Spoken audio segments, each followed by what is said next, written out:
Hello guys, welcome to my Facebook channel.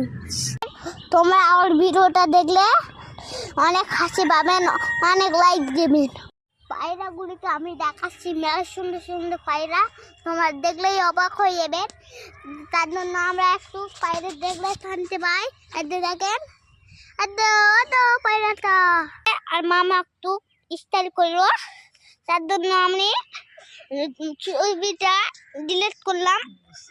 ডিলিটটা বাগান এলাম, এতে দেখেন বাস আর জঙ্গল হয়ে তো আসে। আর দেখেন কত কত বাড়ি ঘর আর কত মেয়ের ঘর, এত এত কাঠ মাঠ কি করবেন? দেখেন এত কাঠ কেলে কি করবে, চুলি ঘর বানায় আর ভ্যান বানায়। আর দেখে দেখেন আর একলা কাঠ করাতে আসে। কত ছাগল, অনেক ছাগলকে কিনতে চান তাইলে আসেন, কম দামে দিব, কম দামে দিব, বেশি দাম নিব না। বেশি 10 টাকা নিব, বেশি দাম নিব না।